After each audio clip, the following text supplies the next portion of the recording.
खौफ की सबसे डरावनी बात यह होती है कि अक्सर उसका कोई चेहरा नहीं होता। रामपुर गांव के लोग उस जंगल से सिर्फ इसलिए नहीं डरते कि वहां भूत है। वो इसलिए डरते हैं क्योंकि वहां एक ऐसी आवाज भटकती है जो रात के सन्नाटे में रास्ता रोककर एक सवाल पूछती है। एक ऐसा सवाल जिसका जवाब आज तक कोई नहीं दे पाया, और जिसने भी कहा कि मुझे नहीं पता, उसकी सुबह कभी नहीं हुई। बीती रात मंगल काका ने भी उसी सवाल का सामना किया था। खूब अंधेरा, रात का समय। मंगल हाथ में एक लालटेन लिए जंगल के कच्चे रास्ते से पैदल जा रहा है। वो बहुत डरा हुआ है और जल्दी जल्दी कदम बढ़ा रहा है। हे भगवान, बस जल्दी से गांव आ जाए, ये सन्नाटा मुझे खाए जा रहा है। अचानक घने कोहरे के बीच से एक औरत के सिसकने की आवाज आती है। मंगल के कदम वहीं जम जाते हैं। सामने से एक धुंधली परछाई धीरे धीरे बाहर आती है। उसका चेहरा अंधेरे और बालों से पूरी तरह ढका हुआ है। भैया, ओ भैया, मेरा आदमी आ गया क्या? कौन सा आदमी? पागल औरत, आधी रात को जंगल में क्या कर रही है? मुझे क्या पता तेरा आदमी कहाँ है? रास्ता छोड़ मेरा। मुझे क्या पता। सुनते ही उस औरत का रोना एकदम से बंद हो जाता है। वो धीरे धीरे अपनी गर्दन टेढ़ी करती है। वो परछाई हवा में तैरते हुए एक झटके में मंगल के बिल्कुल सामने आ जाती है। मंगल की आंखें खौफ से बाहर आ जाती हैं। तुझे नहीं पता तो फिर तूने ही उसे रास्ते में मार दिया होगा। तूने ही उसे रोका है। मंगल की आखिरी चीख उस जंगल के सन्नाटे में हमेशा के लिए दफन हो गई। लेकिन उस मौत की गूंज अगले दिन शहर की मंडी तक पहुंच चुकी थी। शाम ढल रही थी और रामू अनजाने में मौत के उसी रास्ते पर कदम रखने की तैयारी कर रहा था। अगली शाम का समय, शहर की मंडी। सूरज ढल रहा है। रामू अपनी बैलगाड़ी पर अनाज की खाली बोरियां बांध रहा है। उसे घर जाने की जल्दी है। तभी मंडी का एक पुराना चौकीदार बूढ़ा काका खांसते हुए उसके पास आता है। रामू बेटा, सूरज डूबने वाला है। आसमान में लाली छा गई है। आज गांव लौटने की जिद छोड़ दे। मेरी दुकान के पीछे सो जा। सुबह उजाले में निकल जाना। अरे काका, राधा सुबह से मेरी राह देख रही होगी। मैं उस घुमावदार रास्ते से नहीं जाऊंगा, सीधे जंगल वाले रास्ते से निकल जाऊंगा। आधे घंटे का ही तो काम है। पागल हो गया है तू? तुझे नहीं पता आज सुबह मंगल के साथ क्या हुआ? वो कल रात उसी जंगल के रास्ते से आ रहा था। आज सुबह उसकी लाश मिली है। उसकी गर्दन पीठ की तरफ मुड़ी हुई थी। रामू, काका, मंगल काका को किसी भालू या तेंदुए ने मारा होगा। आप गांव वाले भी ना खाम भूत प्रेत की अफवाह उड़ाते हो। जानवर मांस नोचते हैं रामू, अकल नहीं। वो जंगल, वो किसी को खाता नहीं है। वो रास्ता रोककर एक सवाल पूछता है, और जो उस रूह को जवाब नहीं दे पाता, उसकी सुबह कभी नहीं होती। मेरी बात मान, आज उस रास्ते पर पैर मत रखना। रामू ने उस बुजुर्ग की चेतावनी को हवा में उड़ा दिया। उसे लगा कि जवानी के जोश और कुल्हाड़ी की धार से वो किसी भी खौफ को काट देगा। उधर रामू बेखौफ था, लेकिन उसके घर में उसकी पत्नी और मां के दिलों में डर का तूफान उठ रहा था। उसी शाम का समय, रामू का घर। आंगन में रामू की पत्नी रो रही है और बहुत डरी हुई है। रामू की मां एक कोने में गुमसुम और खौफसदा बैठी है। गांव में मातम का माहौल है। दामाजी, सूरज ढल चुका है। रामू जी अभी तक मंडी से नहीं लौटे। आज सुबह ही तो मंगल काका की लाश मिली है उसी जंगल के बाहर। मुझे बहुत डर लग रहा है माँ जी, कहीं उन्होंने छोटा रास्ता तो नहीं ले लिया। शांत हो जा बहू, वो किसी जंगली जानवर का काम नहीं था, वो उसी का काम है। मंगल उस सवाल का जवाब नहीं दे पाया और उस छलावे ने उसकी गर्दन मरोड़ दी। छलावा? कौन सा सवाल माँ जी? मंडी जाने से पहले तो आपने मुझे ऐसा कुछ नहीं बताया। गांव में कई सालों से एक खौफनाक अफवाह है बहू कि उस जंगल में रात के वक्त एक रोती हुई औरत भटकती है। कोई नहीं जानता कि वो कौन है या वो किसकी तलाश में है। वो बस अंधेरे में रास्ता रोककर खड़ी हो जाती है और हर गुजरने वाले से अपने आदमी के बारे में पूछती है। कहते हैं अगर तुमने जवाब में कह दिया कि मुझे नहीं पता, तो वो रूह पगला जाती है। उसे लगता है कि उसी इंसान ने उसके आदमी को मारा है और फिर वो उसे जिंदा नहीं छोड़ती। हे राम, माँ जी, रामू जी को ये बात पता है ना? वो उस रास्ते से तो नहीं आएंगे। हाँ, रामू को अफवाहें तो पता है, पर वो इन सब बातों को अंधविश्वास मानता है। भगवान करे आज वो बुजुर्गों की बात याद रखे और सीधा रास्ता लेकर आए। माँ की दुआएं अक्सर बच्चों को मौत के मुंह से खींच लाती हैं, लेकिन जब इंसान खुद मौत के दरवाजे पर जाकर खटखटाए तो दुआएं भी रास्ता भटक जाती हैं। रामू अपनी बैलगाड़ी लेकर उसी मनहूस दोराहे पर पहुंच चुका था जहां से एक रास्ता घर की तरफ जाता था और दूसरा शमशान की तरफ। रात का समय। रामू अपनी बैलगाड़ी पर थका हुआ बैठा है। वो जंगल वाले दोराहे पर पहुंचता है। बाईं तरफ का रास्ता साफ है और दाईं तरफ जंगल का रास्ता घने कोहरे से भरा है। रुक जा। हे भगवान, पूरा शरीर टूट रहा है दर्द से। इस घुमावदार रास्ते से गया तो आधी रात हो जाएगी। राधा रो रो कर पागल हो रही होगी। रामू जंगल वाले कच्चे रास्ते की तरफ देखता है। उसे अचानक मंडी वाले काका की बात याद आती है। तुझे नहीं पता आज सुबह मंगल के साथ क्या हुआ? वो कल रात उसी जंगल के रास्ते से आ रहा था। आज सुबह उसकी लाश मिली है।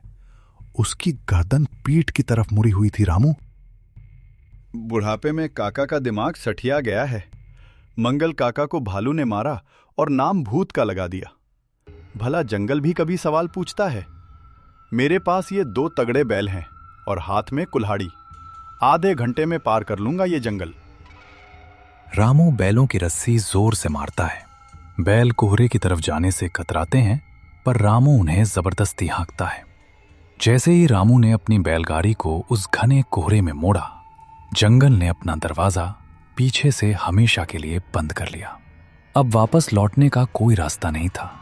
चांद बादलों में छुप गया और एक खौफनाक सन्नाटे ने रामू को चारों तरफ से घेर लिया।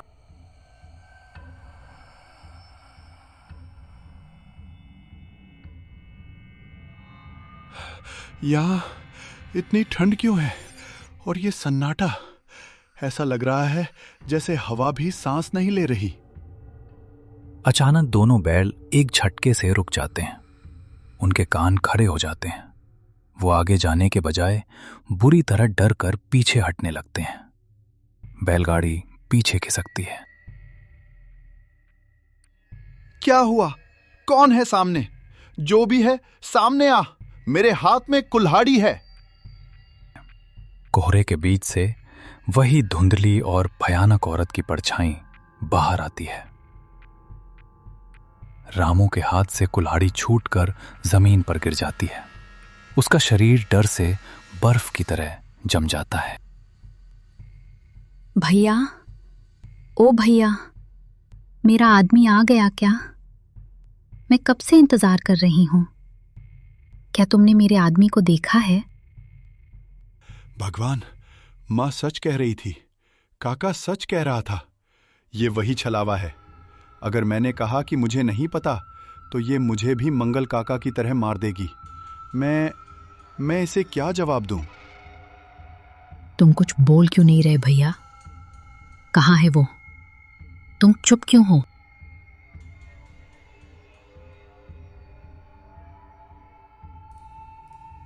वो भयानक परछाई धीरे धीरे अपना चेहरा ऊपर उठाती है। अंधेरे में उसकी 2 चमकती हुई लाल आंखें रामू को घूर रही हैं। रामू अपना मुंह खोलने की कोशिश करता है, पर उसे समझ नहीं आ रहा कि वो अपनी जान बचाने के लिए क्या झूठ बोले। रामू मौत के जबड़े में फंस चुका था। जिस चेतावनी को उसने अनसुना किया, आज उसी ने उसका रास्ता रोक लिया था। क्या रामू इस अनजान रूह को कोई ऐसा जवाब दे पाएगा जिससे उसकी जान बच सके, या आज रात जंगल एक और शिकार निकल लेगा?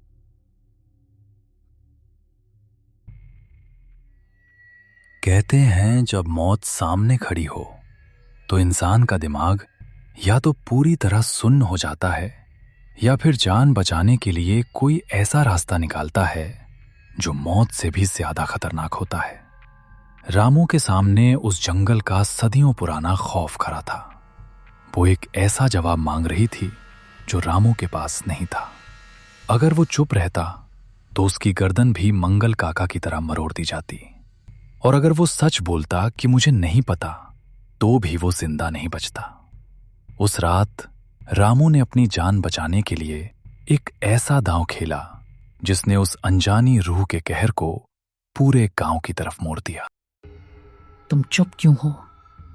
क्या तुम्हारी जबान कट गई है या तुम्हारे हाथों पर मेरे आदमी का खून है? बोलते क्यों नहीं? कहाँ है वो? रामू के गले की आवाज सूख चुकी थी। कोहरे में खड़ी मौत अब धीरे धीरे उसकी तरफ बढ़ रही थी। जंगल की हवा इतनी ठंडी हो गई थी कि रामू की रगों में खून जमने लगा था। मौत को छू कर गुजरने का खौफ रामू के चेहरे पर साफ दिख रहा था। रामू, नहीं, मैंने नहीं मारा, मुझे छोड़ दो, मुझे पता है, हाँ मुझे पता है वो कहाँ है। रामू का ये दाव मौत के साथ खेला गया एक ऐसा जुआ था जिसमें हारने पर जान जाती और जीतने पर जान के साथ साथ रूह भी। रामू ने खौफ में अंधे होकर एक ऐसा झूठ बोला जो सचमुच तबाही लाने वाला था।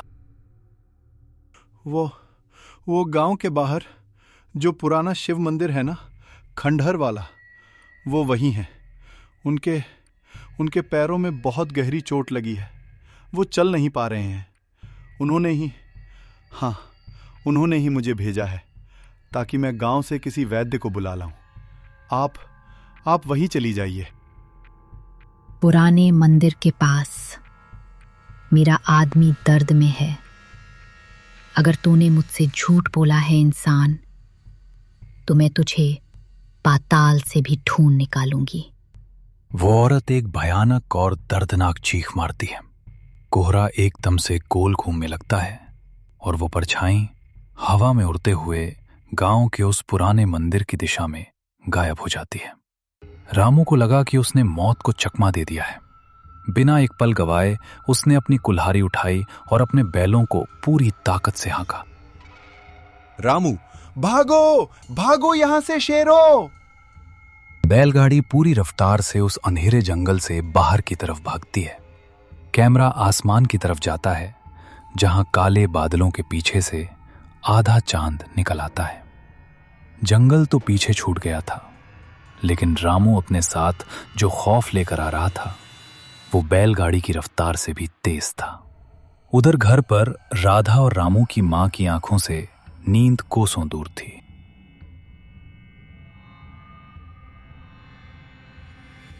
रामू का घर।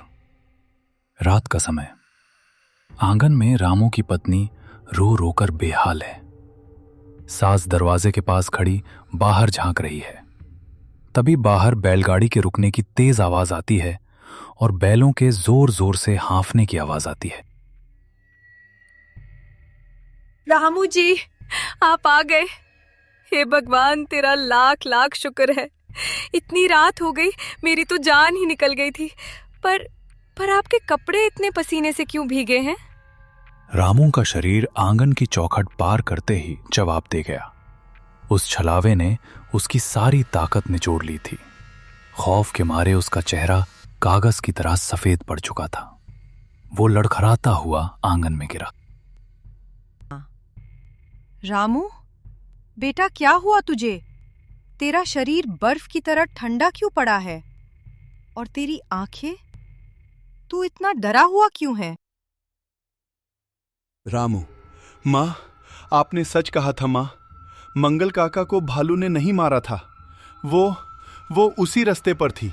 बिल्कुल मेरे सामने, बैलगाड़ी के पास खड़ी थी। क्या आपको वो छलावा मिला था? हे भगवान, फिर आप जिंदा कैसे बचकर आ गए? क्या उसने आपसे कुछ पूछा नहीं? उसने मेरा रास्ता रोक लिया था राधा। वो अपने आदमी के बारे में पूछ रही थी। मुझे याद आ गया कि मंगल काका ने क्या गलती की थी। अगर मैं कहता कि मुझे नहीं पता तो वो मुझे वही चीर कर रख देती। मैंने जान बचाने के लिए उससे झूठ बोल दिया माँ। मैंने उसे गांव की तरफ भेज दिया। क्या कहा तूने उससे? तूने उसे कहाँ भेजा रामू? मैंने कहा कि उसका आदमी गांव के पीछे वाले पुराने शिव मंदिर के खंडहर में घायल पड़ा है। वो मेरी बात मान गई और मंदिर की तरफ चली गई और मैं बैल दौड़ाकर भाग आया। वो हमें यहां ढूंढ नहीं पाएगी माँ। अरे मूर्ख, ये तूने क्या कर दिया? तूने अपनी जान बचाने के लिए मौत को हमारे घर का रास्ता दिखा दिया। क्या कह रही हैं माँ? वो तो मंदिर की तरफ गई है ना। अब तक तो मैं घर आ गया। दरवाजे बंद कर लेंगे हम। छलावे कभी रास्ता नहीं भूलते रामू। वो मंदिर गांव के बिल्कुल पीछे है। जब वो रूह वहां जाएगी और उसे वहां अपना आदमी नहीं मिलेगा तो उसे पता चल जाएगा कि तूने उससे झूठ बोला है। और रूहें जब धोखा खाती हैं तो उनका गुस्सा 10 गुना ज्यादा खौफनाक हो जाता है। वो तुझे ढूंढते हुए इसी घर में आएगी रामू। वो किसी भी पल यहां आती ही होगी। काफी नहीं होता, खासकर तब जब मौत आपका पता जान चुकी हो। रामू ने सोचा था कि उसने मौत को बेवकूफ बना दिया, लेकिन उसे नहीं पता था कि उसने मौत को सीधा अपने आंगन में न्योता दे दिया है और अब वो न्योता कबूल हो चुका था। बाहर तेज हवा चल रही है। एकदम से बाहर बंधे हुए दोनों बैल बहुत जोर जोर से रंभाने लगते हैं। वो अपनी रस्सियां तोड़ने की कोशिश कर रहे हैं। माँ जी, बैल इतने क्यों घबरा रहे हैं बाहर? बैल उस खौफ को महसूस कर पा रहे थे जो अब उनके आंगन में दाखिल हो चुका था। रामू अपनी कुल्हाड़ी कसकर पकड़ता है और दबे पांव खिड़की के पास जाता है। वो बाहर झांकने ही वाला होता है कि तभी बाहर का सारा शोर एकदम से एक भयानक सन्नाटे में बदल जाता है। रामू, बैल शांत हो गए। शायद कोई जानवर था जो चला गया। लेकिन रामू की ये तसल्ली सिर्फ एक पल की थी। खिड़की के बिल्कुल बाहर दीवार के दूसरी तरफ से छम छम करती पायल बजने की आवाज आती है। झूठ के पांव नहीं होते, लेकिन मौत के पांव बहुत तेज होते हैं। रामू ने सोचा था कि घर की 4 दीवारें उसे उस सदियों पुराने खौफ से बचा लेंगी, लेकिन जो साया हवा में तैरता हो उसे लकड़ी के दरवाजे कब तक रोक सकते थे। लालटेन की नीली रोशनी में रामू, उसकी पत्नी राधा और उसकी बूढ़ी मां की सांसें अटक चुकी थीं। बाहर खड़ी वो रूह अब अंदर आने वाली थी। तूने मुझसे झूठ बोला था रामू, दरवाजा खोल। एक जोरदार धमाके के साथ दरवाजा टूटकर जमीन पर गिरता है। बाहर की तेज हवा कमरे में घुसती है और लालटेन पूरी तरह बुझ जाती है। अब कमरे में सिर्फ उस कोहरे की अजीब सी चमक है और उस कोहरे के बीच खड़ी हैं 2 सुलगती हुई लाल आंखें। रामू, राधा, माँ, पीछे हटो, मैं इसे जिंदा नहीं छोड़ूंगा। रामू अपनी कुल्हाड़ी कसकर पकड़ता है और चीखते हुए उस भयानक परछाई की तरफ दौड़ पड़ता है। वो पूरी ताकत से कुल्हाड़ी उस परछाई पर मारता है, लेकिन इंसानों के हथियार रूहों को नहीं काटते रामू। तूने मेरे इंतजार का मजाक उड़ाया है।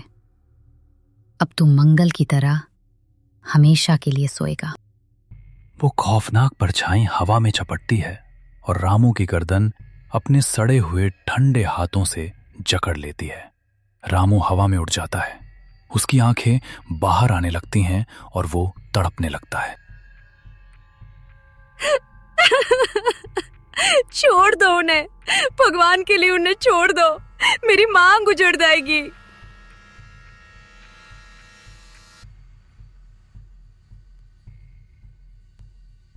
रुक जा, छोड़ दे मेरे बेटे को। तुझे जवाब चाहिए ना, मैं दूंगी तुझे तेरा जवाब। सास की कड़कती हुई आवाज सुनकर वो परछाई एकदम से रुक जाती है। रामू को वो जमीन पर फेंक देती है। रामू खांसते हुए अपनी गर्दन पकड़ता है। परछाई अपना डरावना चेहरा सास की तरफ मोड़ती है। तू जानती है कहाँ है मेरा आदमी? वो मुझे उसी जंगल में मिलने वाला था, वो क्यों नहीं आया? रामू की माँ उस रूह की लाल आंखों में देखती है। उसे गांव के बुजुर्गों से सुनी हुई एक बहुत पुरानी और दबी हुई कहानी याद आ जाती है। एक ऐसा सच जिसे गांव वालों ने डर के मारे हमेशा के लिए दफना दिया था। आज उसी सच से रामू की जान बच सकती थी। वो धोखा देकर नहीं भागा था। मुझे पता है तू कौन है। तू वो अभागन है जो 50 साल पहले इस गांव के बाहर उस जंगल में अपने पति का इंतजार करते करते बीमारी से मर गई थी। लेकिन तू ये नहीं जानती कि तेरा पति वापस क्यों नहीं आया। क्यों नहीं आया वो? क्या वो किसी और के पास चला गया था? नहीं, वो तेरे लिए शहर से वैद और दवाई लेकर लौट रहा था। लेकिन गांव के पुराने जमींदार के गुंडों ने उसे रास्ते में ही लूट लिया। उसने बहुत मिन्नतें की कि उसकी पत्नी जंगल में बीमार है, पर उन जालिमों ने उसे वहीं मारकर जमीन में गाड़ दिया। तेरा आदमी बेवफा नहीं था, वो तो आखिरी सांस तक तेरा ही नाम ले रहा था। 50 सालों का इंतजार और 50 सालों का गुस्सा उसे एक सच ने धो दिया। उस भटकती हुई रूह को बस इतना जानना था कि उसके प्यार ने उसे धोखा नहीं दिया था। सच्चाई सुनते ही उस रूह का खौफनाक रूप एक बहुत ही शांत और उदास औरत के चेहरे में बदल गया। वो औरत एक आखिरी बार रामू और उसकी मां की तरफ हाथ जोड़कर देखती है। उसके चेहरे पर अब एक सुकून है। वो धीरे धीरे हवा में घुलने लगती है और एक सफेद रोशनी के साथ छत की तरफ जाकर गायब हो जाती है। कमरे में फिर से शांति छा जाती है।